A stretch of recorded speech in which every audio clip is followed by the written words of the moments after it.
The following show is a Pod Avenue production. Hey, Glenn, for just a second here, I want to take time out before we start into the meat of our podcast. I want to talk a little bit about our new sponsor. And I am really excited about this. And when I talk about our new sponsor, I want to talk especially to the guys out there that are listening to the podcast today, because I have a question for you guys.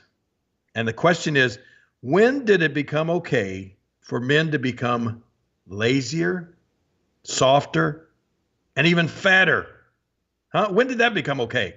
We need to bring the men of this country back to greatness. And it's easier than ever now with Ageless Male Max. That's our new sponsor. It's Ageless Male Max. And I promise you, you're going to love this.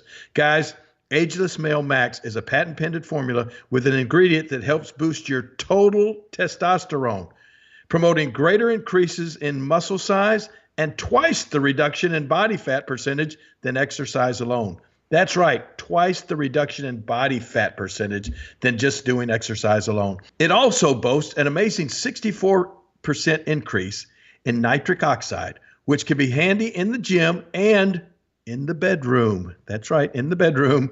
So here's how you take your manhood to the max by trying your first 30-day bottle free. That's right, I said free. All you have to do is pay shipping and handling.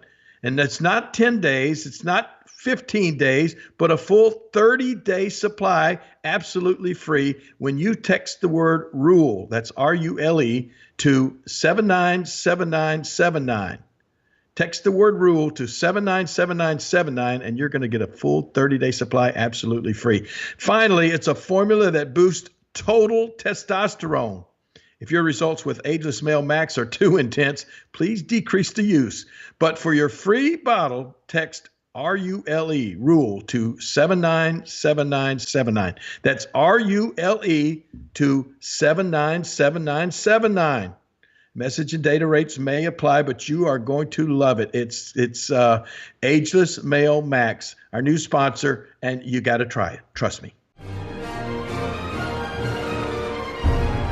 You are cordially invited to have dinner with the King. Pull up a chair and join WWE Hall of Famer Jerry the King Lawler and Glenn Moore. Enjoy. Welcome to Dinner with the King. I am Glenn Moore, joined here by WWE Hall of Famer, a man with a tan, back from vacation down in Florida. Work/vacation. Jerry the King Lawler. King, how are you, buddy? I'm doing good. You're right. I do have a little bit of a tan here. I was able to get out for a little. Actually, we were in Fort Lauderdale for the last part of the trip, and we did not get to go to the pool or the ocean or anything there. But we did go, before we went to Fort Lauderdale, we did go down to the condo in Fort Myers, and we were out at the Fort Myers beach, and we were out at Sanibel Island Beach and out at the pool a little bit. So we got a little bit of sun here. Well, I was jealous that you're down in Florida, but up in Cleveland, it's been 95 degrees and sunny and humid, so it's like I've been living in Florida, but nothing compares. Hey, speaking of Cleveland, I'm going to be up in Cleveland next week. Oh, going to come up and just make a little into the summer trip up and see the Indians. I haven't got to go to the Indians game this year yet, so we're going to come up and see them play the Pittsburgh Pirates, and maybe even take a little trip over to Sandusky and visit Cedar Point. I haven't been to Cedar Point in years, and I understand you've never been, and I can't understand how somebody that lives in Cleveland has never been to Cedar Point. That's like somebody that lives in Memphis and has never been to Graceland or Beale Street. There's a long story. I don't want to bore our listeners with it. I Jogga Lake was my hometown amusement park. Cedar Point bought Jogga Lake, basically ruined it and sold it, and that's the end of it. So I'll never give Cedar Point $1 of my money. So it's you have a personal grudge against Cedar. I got a beef. I got a beef with Cedar Point. So. But you do admit that Cedar Point is probably the best roller coaster amusement park in the world, right? No. No? You don't? No. It's Jogga Lake, right? No, it wasn't Jogga. I mean, I'm sure there's other amusement parks around the world that are better than Cedar Point. I'm just not going to miss Cedar Point's any good. Oh, okay. So, but you're coming up here. You're coming to Cleveland, and coming to Cleveland. But I was hoping that you're coming to Cleveland for another reason next week. which was your birthday. Yeah, It's you the just annual remember- observance of the glorious arrival of the magnificent one, Glenn Moore. 35 years old. 35. Getting old, man. Man, well, let me just tell you this: getting old sucks. It's not fun. Well, you make Every day. getting old fun though. You Well, I'm trying to keep getting old fun. You know what? Just stay busy, man. Just keep on doing what you've been doing. And that I've really found that the old saying is you don't get old, or you don't stop playing because you get old. You get old because you stop playing. And speaking of playing, man, we just had doubleheader Monday night. My softball team, we have won 8 games in a row. Ooh, what's your average? Games in a row. Well, we start off bad. We didn't have our complete team together. We're 9-3 right now, and we got one. What's your batting average? Oh, my batting average in softball. You know, you got to be. It's pretty. It sounds ridiculous when you talk about like a baseball batting average, but my softball batting average is probably up around 700. No, come on. Oh yeah.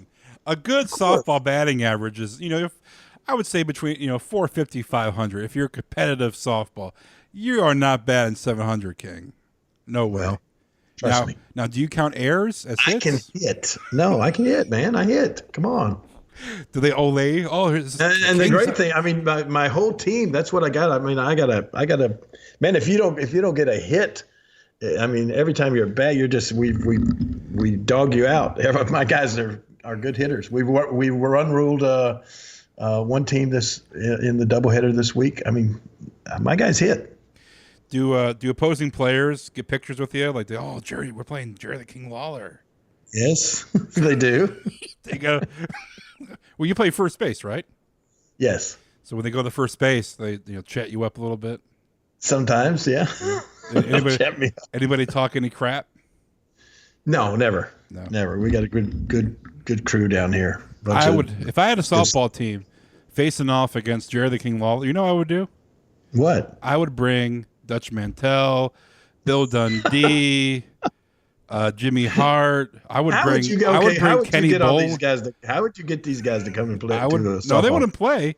They would just dog you out. They would coach bases, and I'll put Jimmy Hart on first base coach, so he'll just with his megaphone when you try to field. You'd have to pay each one of those guys about $2,000 at the minimum to be there. I'll get Kenny Bolin for an hour.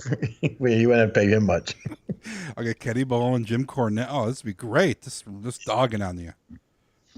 Well, and then they would all feel embarrassed after we beat you and run ruled you, and they had to do the walk of shame back out to the parking lot afterwards. Oh boy, that would be a blast. Speaking of Kenny Bolin, he's in the hospital. Are you sure? Was that at work? I don't know. Oh, I don't know. No, I thought it was some other member of his family.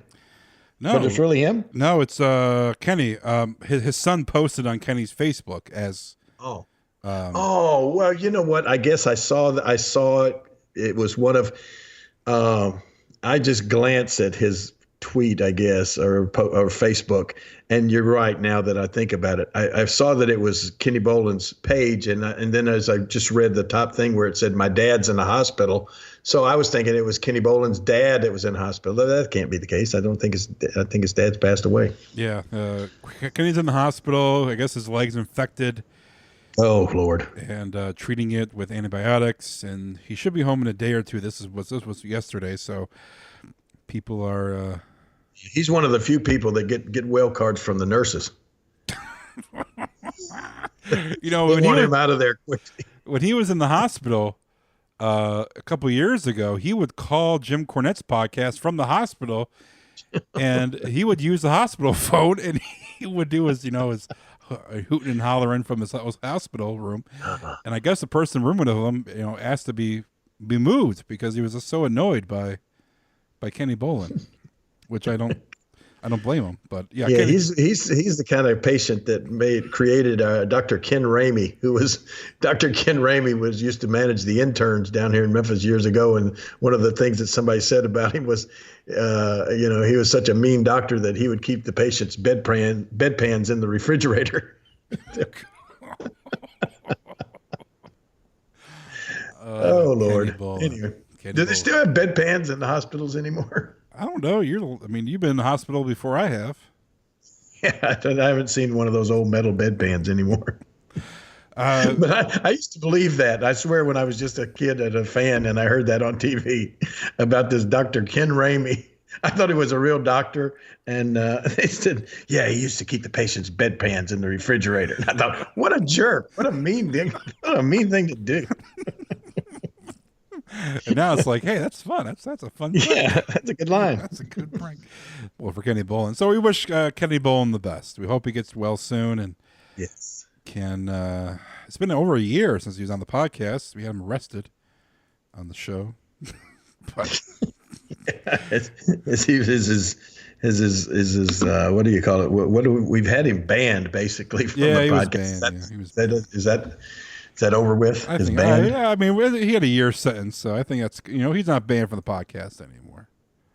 But he's in the hospital. So okay, but we talked about Florida a little bit there, and we had a good time at the Florida SuperCon. I was able to hook up with a couple of people that I hadn't seen in a long time, pictures and talking a little bit. One, my all-time favorite, the man who inducted me into the WWE Hall of Fame back in 2007, William Shatner, was doing an appearance just almost basically right next to me.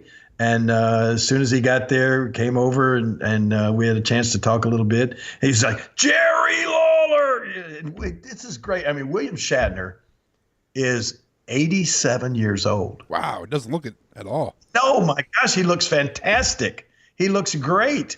And he's such a, he's so sharp and always he's so energetic and it's such a good movie. Yeah, I mean, he's like, Jerry Lawler. And he comes over, he gives me the big hug. And somebody, I mean, there's like a picture of him hugging me, got out there on Twitter or something. And apparently, I don't know, somewhere down the line, I guess he said he doesn't like to be hugged or he doesn't like to hug people.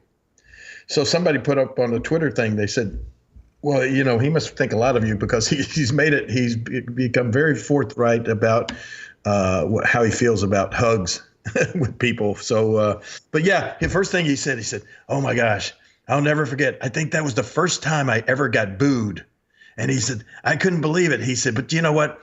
And what he was talking about, of course, was when he had to kind of read this long speech that I don't know why they did this. I've thought back on it a million times.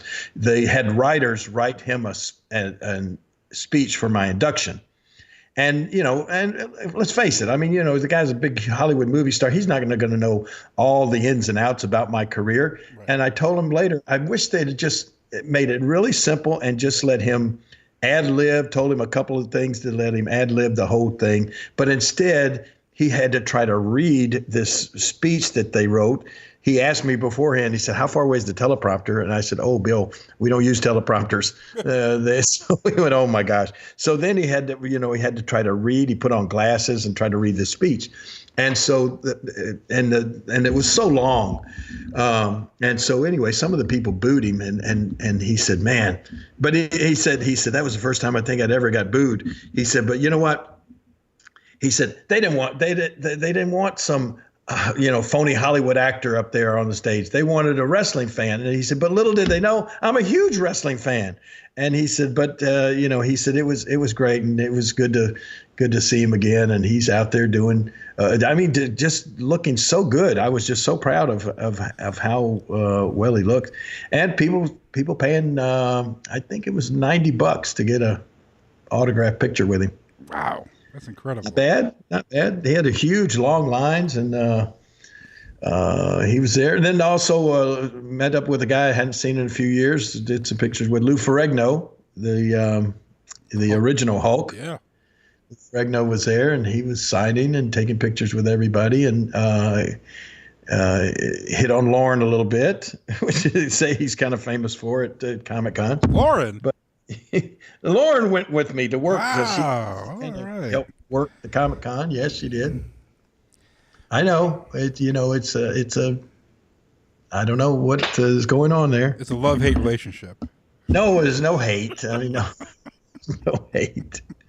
It's one of those things. I mean, she's still not living here at the house with me right at the moment, but She was there last night. Then we went to Florida for 3 days together. She's coming with me to Cleveland. So, trying to sort of work things out, hopefully. I don't know. Well, that's good. You guys got to be civil and at least work on things. You can't just abandon 7 years. Right. There you go. Exactly. There you go. Well, before we get into the meat of the show, which we're going to play some name association, I'm going to give you a name. I'm sorry, real quick. One yes. other thing about the Florida SuperCon. It was so cool. I was right there with the Headlock booth and Mike Kingston, the guy that does the Headlock comic books that I do the covers for. And he's already in San Diego, which I got to leave Friday morning to go to San Diego and do the San Diego Comic Con. That's the big hoss daddy of them all. We're doing that this coming weekend. But also, and Rey Mysterio is going to be there. Ray was in the next booth down. No, Gangrel was next. You remember Gangrel? Oh, of course. How can I forget? Banging and banging with the Gangrel. Yeah. Anyway, he was in the next booth down. Then Rey Mysterio was there. Trish Stratus was there right with us. And Shawn Michaels was also there. Wow. And Shawn had driven up from I guess Shawn now has moved from Texas to Florida. It's kind of Central Florida there. Yeah, he's now an NXT trainer. Yeah, and living right there near Orlando. Yeah. So it was a good time. Really, really good convention there. A lot of great people. That's great. Good, King. Yeah, man. Well, speaking of the show and back up in Memphis, do we apologize or do we just explain the situation? So, people all over the world listen to the podcast, King, and some people actually live in the vicinity of Memphis, Tennessee, and they live, within driving distance to come to the barbecue restaurant and hope to catch you at the barbecue restaurant or catch us recording. Now, the cat's out of the bag. We did the show for a year, King. Cat is out of the acting like we were, at the restaurant recording and. Well, because it's called Dinner with the King.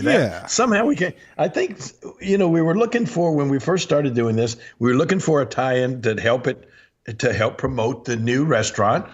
And if you remember, we really thought about, and that was our idea to do it from time to time, actually doing it from, we thought, man, how great would that be to do the podcast from the restaurant? Fans would come in and watch and listen to us do the podcast, and it helped, people come in, have lunch or dinner while we're doing it. But of course, we realized early on that you being in Cleveland and me being down here in Memphis was not going to be an option. So we still call it Dinner with the King, and we're not going to change the name of it. But we are not, and we have done it. We have taped it in the restaurant live on occasion, but not every week, right? Right. Well, we've done it once in the restaurant. Man, you had to blow that. People aren't stupid. We have loyal listeners who know, but no, Okay. we done it once, and that was for our live audience. People are loyal, the diehards. That drove some people from Mississippi, some people from the Memphis area. And we used to try to make it sound like we had an audience. Yeah. People were in the background. Like if we said something, we'd do. Yay! See all the crowd over there would be applauding everything that I said. And when JR made an appearance. Oh, whenever JR there was, he did all of that. But unfortunately, that was, I guess, sound effects. Yeah. Right. So we have a Facebook page, we have Twitter, we have email available. So we're a very engaged social media presence, podcast. So I get a message from Spence on our Facebook page. And first he says the food's great at the barbecue restaurant. The service is great. And he drove all the way down from Bardstown, Kentucky. Man, that's a long way. You know where Bardstown is? Yes, I do. Is that by? It's not too far. Louisville? It's not too far from Louisville. So from Memphis to Bardstown is probably 300, at least 300 miles. Yeah. So I got a message for he's very glowing about the food and the service. So that's good. A+ for that, King. Saying that he drove all the way down from Bardstown, Kentucky. How many hours is that? Oh, 3, 4, 4.5. Okay, so he came down because he's a huge Jerry Lawler fan, and he loved the podcast, and he wants to come down for the podcast.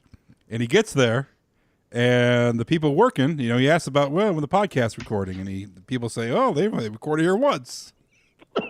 Oh no. So he goes, "This is misleading. It's misleading about the podcast, right down to the metal forks making noise on the glass plate." He goes, "Well, the plates were plastic anyway."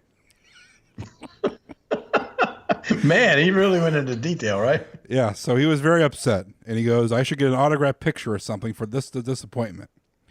So I said, I said, "Well, we admitted on the podcast that we don't do it. We're not live." And he's joking with me. He says, "Are you getting the tab today, Glenn? What are you having today, Glenn?" And he's just very upset. So I said, "It's entertainment purposes," and he goes, "I understand the ambiance, but your conversation suggests to the audience that you are there." So we're doing this now to apologize to Spence. What's his name again? Spence. Spence, we apologize. And if we do plan to do some more live ones when we can get Glenn to get up off his rear end and come down to Memphis I'm again. coming down August. You're coming here to Cleveland. You're coming to Cleveland next week for my birthday, just for my birthday, right? Yeah. That's the last week of July, and I'm coming down to Memphis August 5th to about the 10th, I think. Oh yeah, we got the big show August the 5th where I'm wrestling up in Jackson, wrestling James Ellsworth. Yeah, I can't miss that. I cannot miss you pile driving James Ellsworth. And Jimmy Hart's going to be there, and Buff Bagwell, Rock and Roll Express, Buff Bagwell, big show in Owen Arena, Jackson, Tennessee, on August the 5th. Right? Yes, we'll have to get Buff Bagwell on the podcast to talk about his escort services. What? Remember? Has he still got that? It's still available. The website's still. I mean, I don't check it, but I mean, for research for the show, I mean, it's still up there. So. Hey, does Paul Heyman have like an escort service or some kind of? What does Paul Heyman have? Oh no, he's got a modeling agency or something. He has an agency where one of the things he does is models and photo shoots. And I mentioned that because you told me about following Paul Heyman on Twitter, and he very often puts up pictures of beautiful young ladies on his Twitter account, right? I guess he's trying to plug their modeling career. Or it could be the Jerry Lawler, personal dating site. Jerry Lawler new Jerry Lawler dating site. Paul Heyman. Here's one for you. My question for you is, we all know the story of Jerry Lawler, punching. Did you break his jaw with a punch? What'd you do? Knock him out? Well, no, I don't know. He said it like fractured his jaw back in the day or something like that. So but all that's water under the bridge. We're good. Paul and I are good friends now. Good friends or just friends? Yeah, no, good friends. Acquaintances? Good friends. Okay, good friends text. You guys text?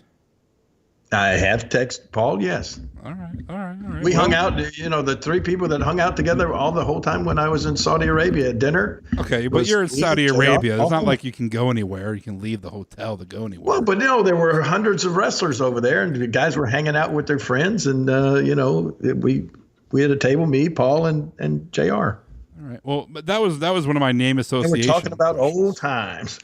Well, that was one of my name association questions. Was going to be about Paul Heyman and what maybe a cool story about Paul, or we're going to do name association today. Jerry Lawler is not a big fan of name association. I mean, not even a name association, but a name brought up to bring a cool story. And, hey, let me tell you about something that I did. Another thing I did while we were down in Florida while we were in Fort Myers.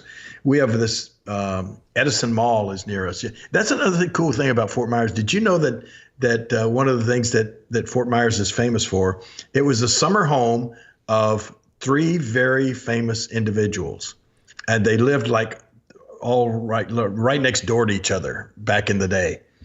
It was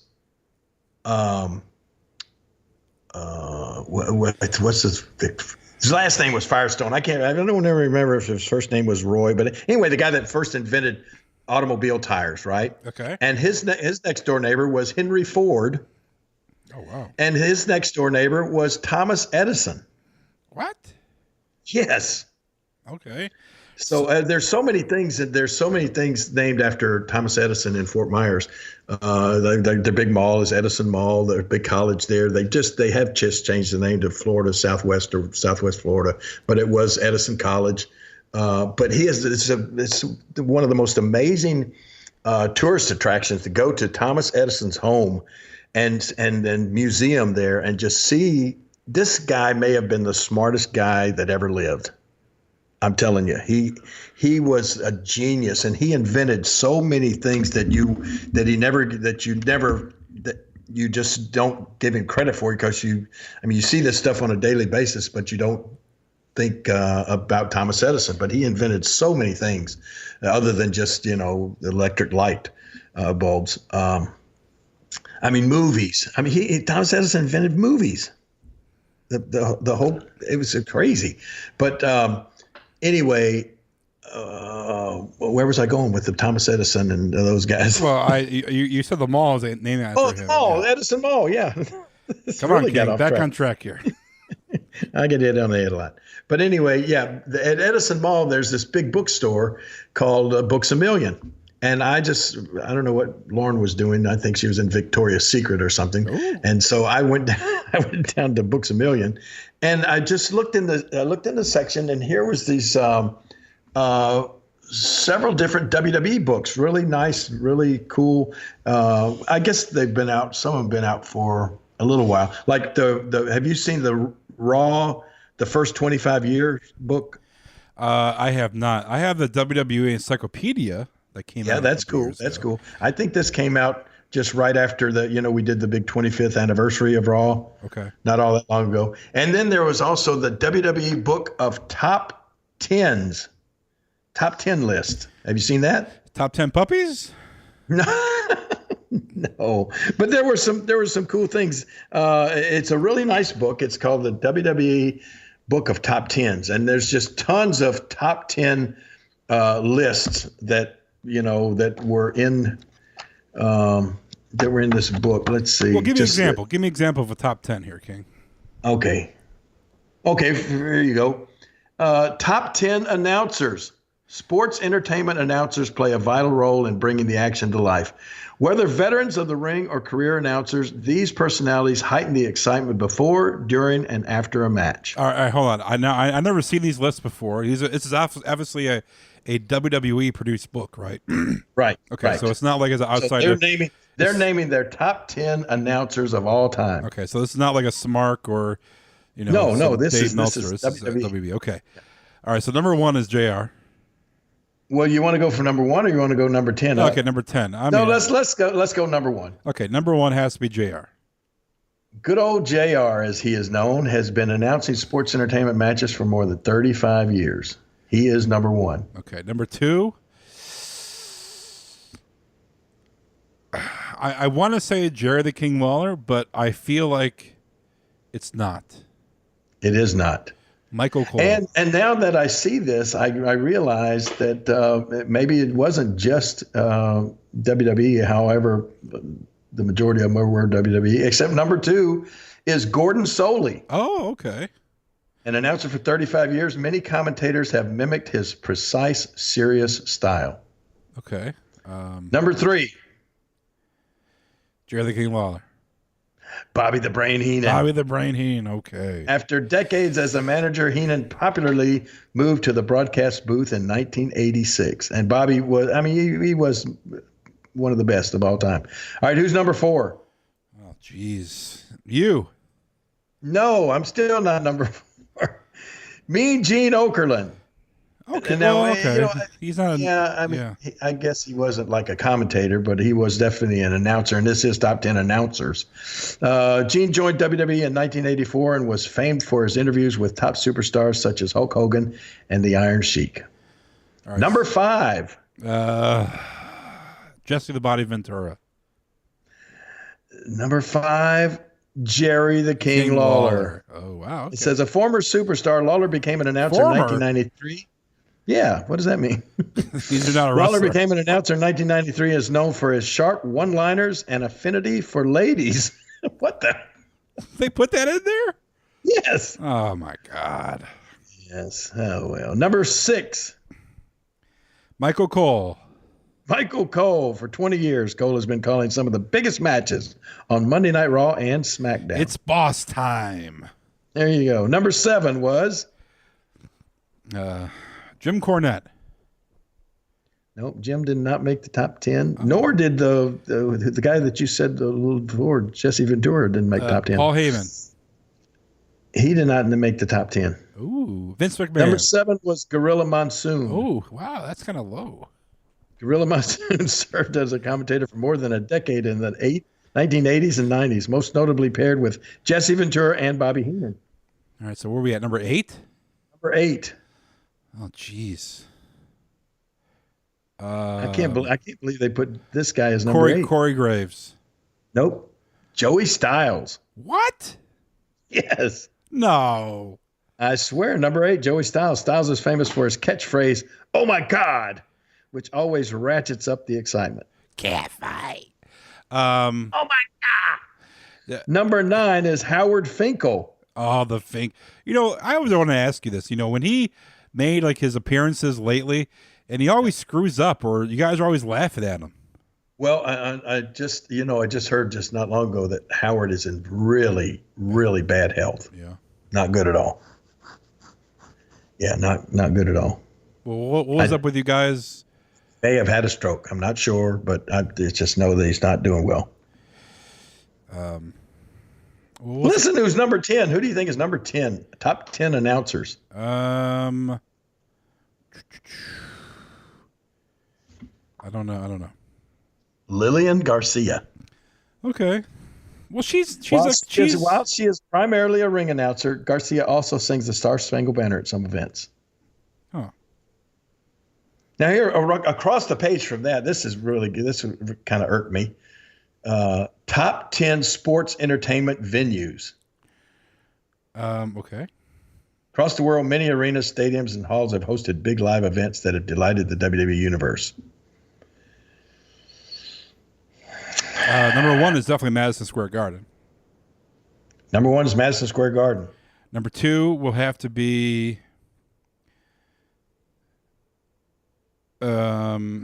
Barclays Center. No, they're not even in the top 10. Oh, okay. Number 2, ECW Arena. Oh, okay. So we're incorporating ECW, WWE, WCW. Well, apparently number 3 was the Omni in Atlanta, which was WCW. Right. But nowhere in here in the entire top 10 is the Mid-South Coliseum. They've even got number 10, Full Sail Live, Winter Park, Florida. Oh, come on. That crowd is terrible. Well, and that's why I'm upset that it doesn't have the Mid-South Coliseum in there. Terrible. Well, I'm surprised there's no Vince McMahon in the top 10 announcers. No, I know it. I am too. Well, speaking of Howard Finkel, back to Howard Finkel. He had a stroke? Well, now don't hold me to that. I just know that he's had some kind of issue, and his health is not good. Howard Finkel was my second favorite ring announcer. Oh, my gosh, he's awesome. Who's your first? Tony Schimmel. Yeah, Tony Schimmel. He's good too. I love him. He's great. But okay, no. Listen, the top 10 entrance accessories. Entrance accessories. For many superstars throughout sports entertainment history, it is not enough to simply walk to the ring. A superstar's arrival for battle must have style and pizzazz to rattle and impress their opponents. Okay. I would say accessories, pyro. No. I'll give you number 8 is Hacksaw Jim Duggan's trusty 2x4s. Okay, so it was like a robe. Is robe one? Yeah, let's see, is some robes. Ric Flair's robes. Yeah, can you imagine Ric Flair's robes is not in there? But Charlotte Flair's robes are number 3. What? Okay. Following in the footsteps of her father, Nature Boy Ric Flair, Charlotte adds a touch of class to her ring approach by wearing long, sparkly robes. What's number 1? Number one is the Road Warriors shoulder pads. Okay. The large spikes protruding from the Road Warriors shoulder pads added to their ominous appearance. The Legion of Doom. Yep. Number 2 was the Razor Ramon's toothpick. Jeez, this list is ridiculous. Razor Ramon strutted toward the ring, chewing on a toothpick like a typical movie star rebel. Once in the ring, he would often throw it at his opponents before the match. Jerry the King Lawler crown. That's number 5. Are you serious? Yes. Wow. Number 5 is Jerry Lawler's crown. Many superstars have claimed to be royalty, but none have carried a crown to the ring for as long as Jerry the King Lawler, who has reigned over sports entertainment since the 1970s. Reigned over sports. Man, I even beat out Triple H's water bottle. Well, I'm sure this wasn't run past Triple H, because if that was the case, he's number 6 with the water bottle. Hulk Hogan's feather boa is number 9. Okay. And JBL's 10-gallon hat is number 10. Ooh. Mm. You know, I know. They have the top 10 memorable insults. Now, come on. Do you have all 10? I should have all 10, right? Oh, definitely. There's not even one from you. There is only one from me. And I don't even remember saying this. What's the one from you? And who is Al Jackson? Al Jackson. Yeah. Who is that? I don't know. Anyway, it says Jerry Lawler to Al Jackson. I'll bet your father is calling his lawyer right now trying to find a loophole in your birth certificate. Al Jackson is obviously a wrestler that you faced off. He was from Texas, and that's all I can find. He wrestled in WWE 96, 97. Al Jackson. Yeah. I can't find much about Number one insult. The number one insult was from Mr. McMahon to his son Shane. I will never forgive your mother for giving birth to you. How many Vince ones are on there? My favorite Vince one is "Life sucks, and then you die." That's not an insult to the fans. Oh. And number 2 was John Cena was rapping to Brock Lesnar, and he said, "I'm Brock Lesnar. Here comes the pain. God made me strong. Forgot to give me brain." That's pretty good. That's a good one.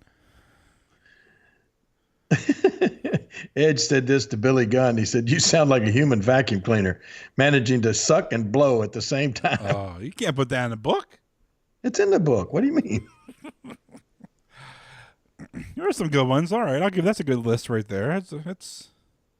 I'm sure they could have found a little bit more insulting ones from you. Yeah, that's not even. I can't even remember saying that, so that would not be one of my best ones. No. Listen to this: top 10 dominant champions. Okay.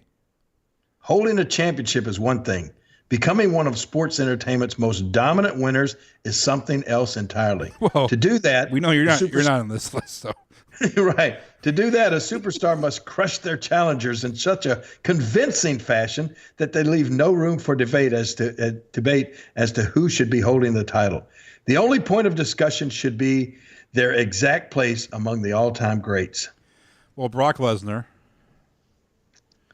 Brock Lesnar is number 5. Goldberg. Goldberg is number 6. Jeez.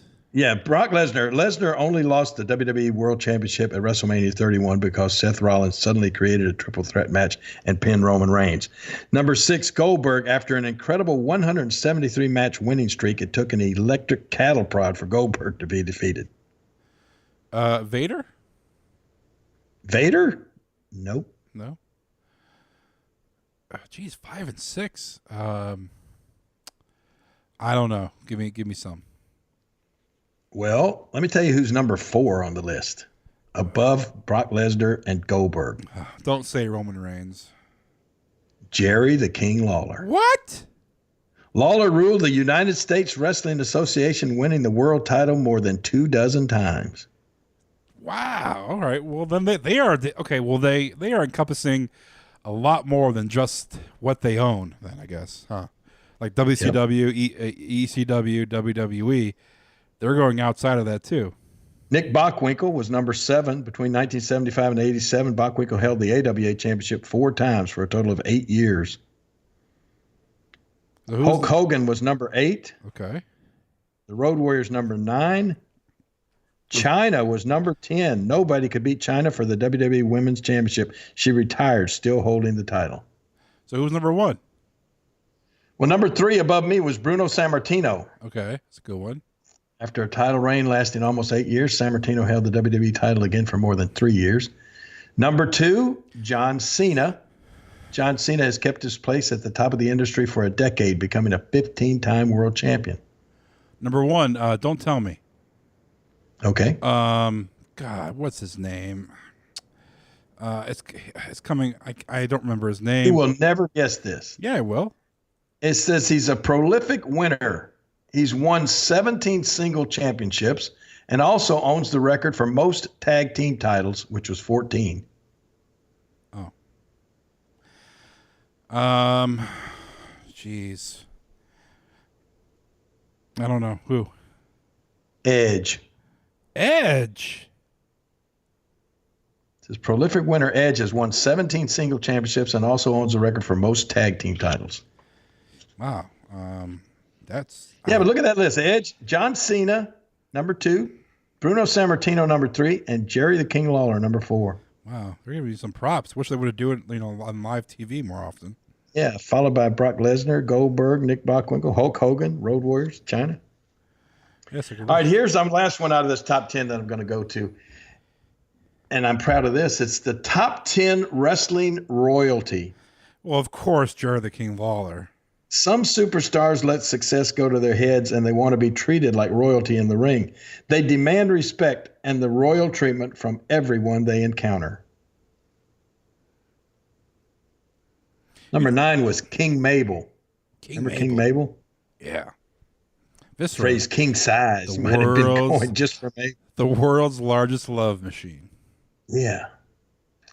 Number 8 was Francine, the Queen of Extreme. Yeah. ECW. Number 7 was King Harley Race. After winning the 1986 King of the Ring tournament, Harley Race became the first WWE king to take the achievement literally. He began wearing a cape and forcing opponents to bow and kneel before him. He does not like you. Number 6. What? What? He does not like you. He did. According to the shoot interviews, he's not very high on Jerry the King Lawler. Yeah, he likes me fine. Okay. Owen, the King of Hearts, number 6. Owen Hart's brother, the accomplished superstar Bret Hart, did not openly brag about being King of the Ring after he had won the title for the second time in 1993. But Owen Hart proudly declared himself King of the Hearts after winning the King of the Ring tournament in 1994. Here's one that you wouldn't think of that got in there because he did call himself king for a long time. Number 5 was King Curtis Ikea. Remember him? Yes. Sounds all over the world, competing all over the world. Hawaiian superstar King Curtis won more than 24 championships, including WWE's World Tag Team Championships with Baron Mikel Cicluna, whoever that is.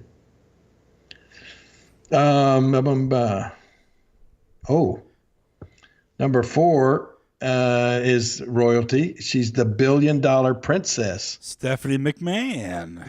There you go. The $1 billion princess. As the daughter of WWE's highest authority, Mr. McMahon, Stephanie McMahon earned the moniker the $1 billion princess. Number 3 was King Booker. I hated that gimmick. Yeah. The 2006 King of the Ring, King Booker, embraced his royal achievement like no one in history. Booker reinvented his entire persona, even adopting an English accent. He also assembled a royal court with Queen Charmel, Sir William Regal, and Sir Finley. The number 2 king of all time is, who do you think? Jeez.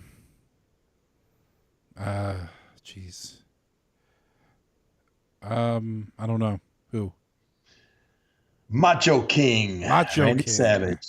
In addition to winning the 1987 King of the Ring, Randy Savage defeated Hacksaw Jim Duggan to be coronated King of the WWE. The Macho King ruled over WWE for more than a year with his manager, Sensational Sherry, who became known as Queen Sherry. And number 1. Number 1, Jerry the King Lawler. Throughout the history of sports entertainment, many men have claimed to be the king, but Jerry Lawler's claim to the throne might be the strongest. Lawler won the USWA title more than 24 times before taking his kingly crown to the WWE, where he has been an enduring personality.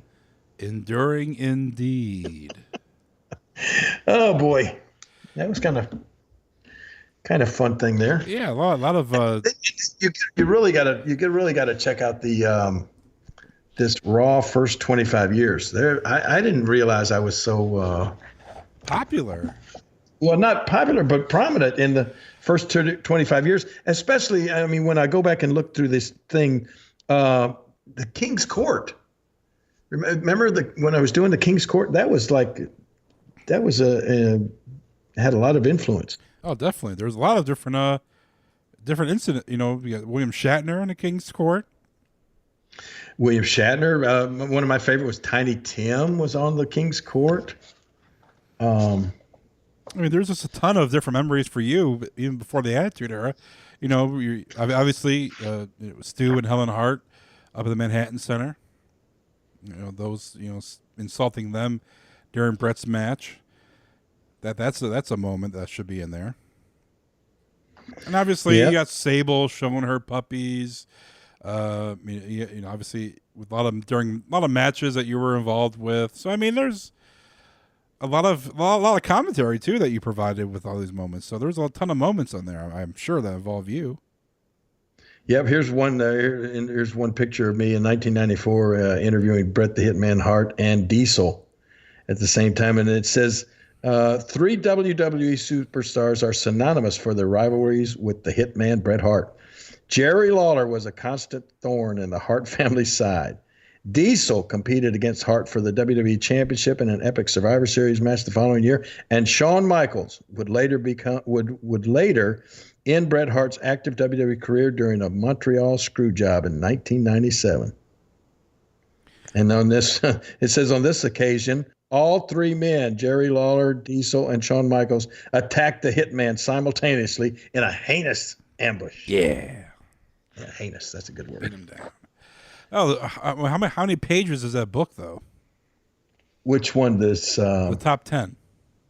Oh, the top 10? Yeah. Oh, it's got tons. All right, so there's a ton of lists on there. So. Oh yeah, man, it's nice. Yeah. So I mean, there's a lot of different topics. I mean, the top 10. Oh yeah, I just read you some of the ones that I was involved in. Oh, it's let's see, it's 200 pages.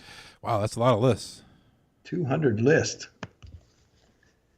Yeah, it's cool. Well, there's a picture in 1994 interviewing Doink and Dink present the King with a gift of a trash can, which was not all it seemed. I think that had another little. What was in that trash can that he gave me? Maybe another little clown. Was that when we were getting ready for the Clowns Are Us match? Well, didn't he dump a bucket of water over her head too, or something too? That may have been it. There's a bucket. And there it is, January 9th, 1995. William Shatner, Star Trek's Captain Kirk, claims that chewing gum is more memorable than appearing on the King's Court. That's true. No, what did you say? Whoa! Did I say out loud? Yeah, he was on there to plug his show called Tech Wars that immediately followed Raw. That lasted how long? About as long as your gum flavor lasts. Tech War. It lasted how many episodes do you think it lasted? Oh gosh, really? Not long? No. Let's see. Tech Wars TV series had 22 episodes before it was canceled. Well, that 22, that's not bad. 2 seasons. Yeah, that's 2 seasons. That's what I was going to say. After Raw, I mean, my favorite after Raw TV show was La Femme Nikita. Oh, yeah, I remember that. They had like after Raw went off the air, they had like the intro of La Femme Nikita is like some porn, like kind of like a porno music, like and I'd be like, oh yeah, La Femme Nikita. 1995, August 14th, in a cross-generational matchup. What does that mean, cross-generational? Like one old and one new? Yeah, like the Rock, the Rock versus Hogan kind of thing. Yeah, it says in a cross-generational matchup featuring two of the greatest superstars of all time, Shawn Michaels faced off against the legendary Jerry the King Lawler in this main event. Wow. A former multiple heavyweight champion across several wrestling promotions prior to his arrival in WWE, Lawler had the experience advantage, forcing Michaels to rely on his repertoire of high-flying maneuvers. The match ended in a disqualification when Psycho Sid interfered, attacking Michaels, only for Michaels to be saved by his upcoming SummerSlam opponent, Razor Ramon. Remember that match? A lot of love in that book. Who wrote that book? Mark James? I don't know. Who wrote that? No, this is the Raw first 25 years now. I know, as I'm saying, you're getting a lot of rub in this book. You got to see the cover, man. I'm on the cover with the very, like, it shows all these superstars. It's definitely a Mark James book. No, it's not Mark James. Forward by Vince McMahon. Oh, Vince. Mm-hmm. Vince McMahon. This has been a top 10 show more than a name association. We did one. I think we did one with Paul Heyman, I think, but we'll okay. skip Give me here's the name. No, we'll skip the name association. How about Isaac Yankem? We already had him on the show. I know, but that's a name association. I remember here in 1995. This is a cool thing about remembering the dates on these matches. October 16th, 1995, a rare steel cage match main event on Raw saw Bret Hart defeat Jerry the King Lawler's dastardly dentist, Isaac Yankem, in a hard-fought match. Typically, Lawler tried to interfere in a match by blocking the escape of Bret Hart. However, he was then bundled by WWE officials into a cage of his own, which was raised above the ring to prevent any further obstructions. Despite Lawler throwing Yankem the key to the main cage, Hart still managed to triumph by escaping as Yankem looked on. Were you scared in the cage at all? Scared of heights? Yeah, made my nose bleed. Remember we talked about that. McMahon, get me down from here. And Vince was going, "You're okay, King. You're okay." Lock him up. Yeah. Oh, 1996. Here's a great picture of me busting that portrait over the head of the Ultimate Warrior. He wore a hat. Yeah. I don't want to mess up my hat. He got a hat on. No, he's afraid that, and you can see the glass breaking and blowing the other way. I said, "Look, man, the glass is not going to hit your head. Trust me." He said, by way of an apology for costing the Warrior an earlier King of the Ring qualifying match against Goldust, Jerry Lawler presented his rival with a hand-drawn portrait. When it became apparent that the Ultimate Warrior wouldn't be accepting the gift, Lawler changed tactics and smashed the painting over Warrior's head while his back was turned. Warrior brushed off the attack and ran backstage in an attempt to catch Lawler. He brushed it off. Brushed it off. He didn't sell it at all. And he had a hat on, too. God. Had a hat on. Unbelievable. Okay. Name association. No, it's fine. We're already pushing almost an hour here, and we want to do shorter episodes because we're offering a lot to more of our supporters on Patreon, King. Mm-hmm. You know what Patreon is? No. So people want to support the show. The show I don't is even know free. what Bitcoin is, but what is Patreon? The show is free to everybody. People can listen, but if Yes, they want of course. to support the show each and every month on Patreon, you can get some perks. Right before the show, we actually called one of the loyal listeners of the show, Ethan, and we talked for half an hour. Yeah. We talked to Ethan for a half an hour. So if you want to be able to get a call from the King or even pick the show, we've had two people actually do our most the most valuable tier, which is the Heir to the Throne tier, where you can pick the episode, be a guest. You mean heir to the throne? Heir to the throne. I'm sorry. I like to say heir to the throne. He gets to be on the show and pick the episode. And there's two people who have done that. And there's also people who want to get the show a little earlier, like a day before, or add free episodes. They can be interacting with us on social media. Also, we'll be doing some live streams in the future. So if you want to check it out, patreon.com/dinnerwiththeking. And I mean, if you pay every month, the King can call you every month.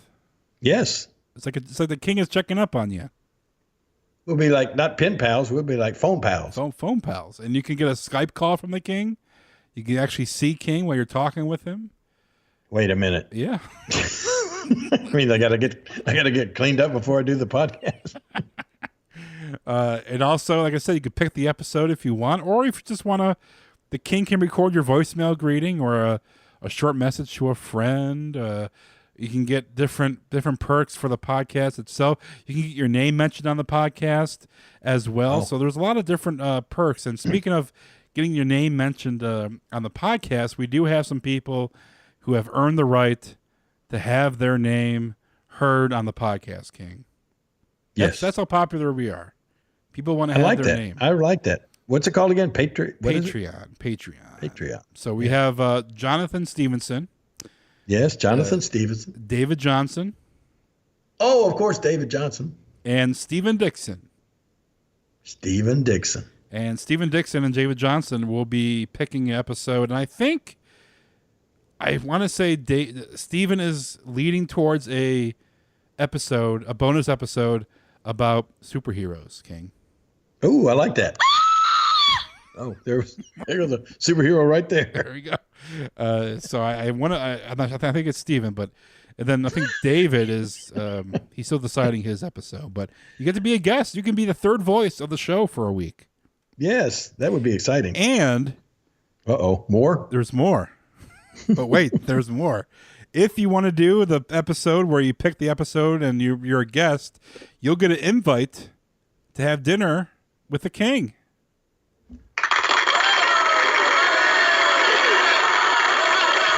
Now we'll coordinate it with the best of our ability to get, people, the best dates to come, and they'll just meet King for dinner and at the barbecue restaurant or your bar on Beale Street and hang out. And so you earn the right. So far, Stephen and David have earned the right to have dinner with the King and pick the episode. So patreon.com/dinnerwiththeking. And we are not recording at the barbecue restaurant, so don't go there. We'll go there, but don't go there thinking that you're going to be sitting down with King and I, because we're not going to be there. We won't be there. Well, really quick, Nate the Rat passed away. Our last podcast, King. Any awards? Nate the Rat was he was a pretty prominent figure in our USWA and Memphis wrestling down here for a long time. He managed me, and I was just looking at some footage of Nate the Rat, getting ready to use it on my classic Memphis wrestling show here. Some great stuff where he was like my valet, and I would send him out to one of the classic episodes was I sent Nate out. I was like, he said, "Is there anything I can do for you, King? Is there anything that would make you in a better mood today?" And I said, "I don't know, mate. I'm kind of hungry. Maybe can you run down to McDonald's and get me like a quarter pounder with cheese and some fries and all this kind of stuff?" And he said, "I'll be glad to. I'll go right now." And he takes off, right? And in the meantime, while he was gone, Kerry Von Erich comes out, and he's got this big bucket of water, but it looked like some kind of a gift from somebody that is all wrapped up, and he comes to hand it to me, and then he winds up pouring this big bucket of water over my head, right? And then Kerry Von Erich runs out of the studio, and immediately right after that, here comes poor Nate the Rat back with my big bag of McDonald's food, right? He said, "Here you go, King, I got you your food." And I'm standing there with soaking wet, right? And I grabbed the cheeseburger and I smashed it in Nate's face and dumped the fries on over him, and just took my anger out on poor Nate the Rat.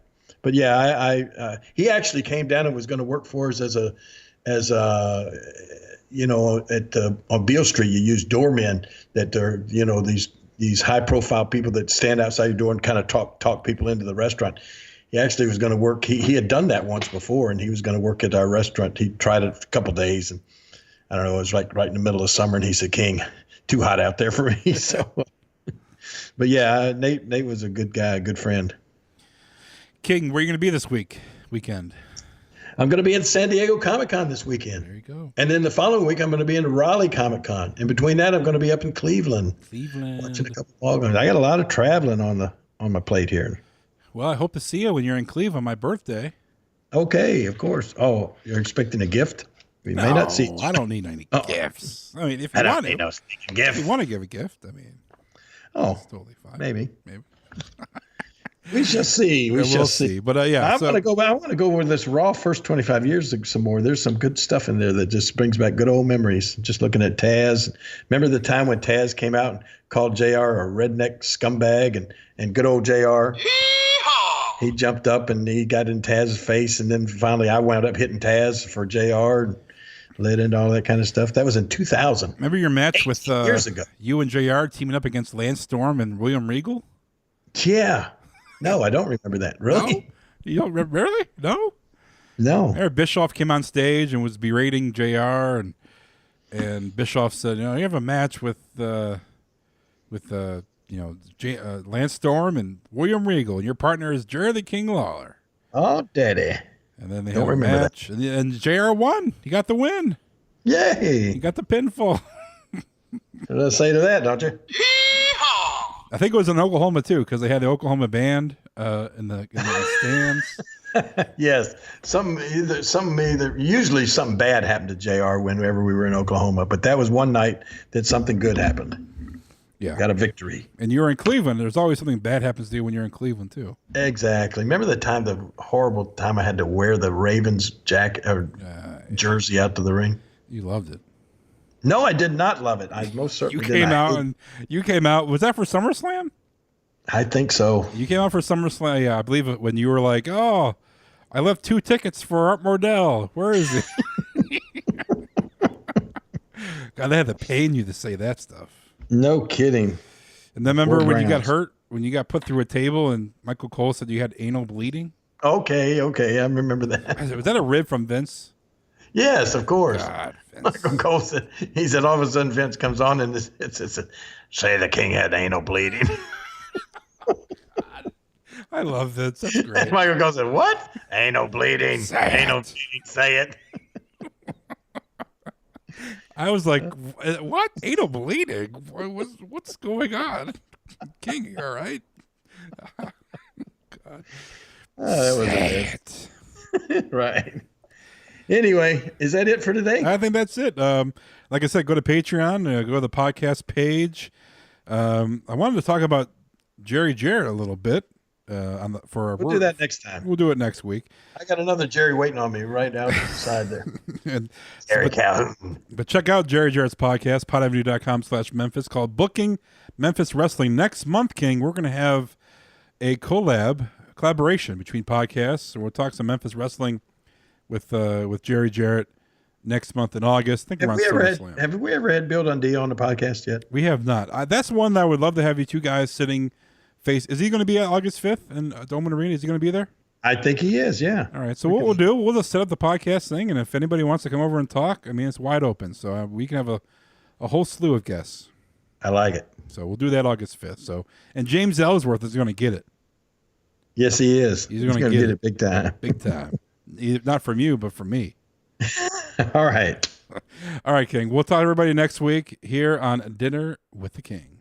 Greetings, wrestling fans. This is Dave Dynasty, host of the Dave Dynasty Show, the podcast that every week brings you nearly 2 hours of pro wrestling goodness from the Midwest. We feature interviews with the legends of the past, stars of today, and the prospects of tomorrow.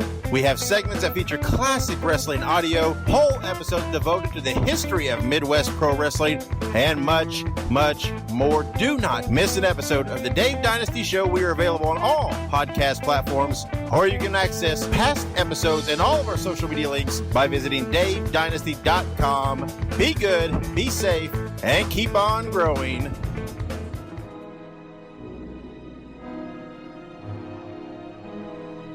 The preceding show is a Pod Avenue production.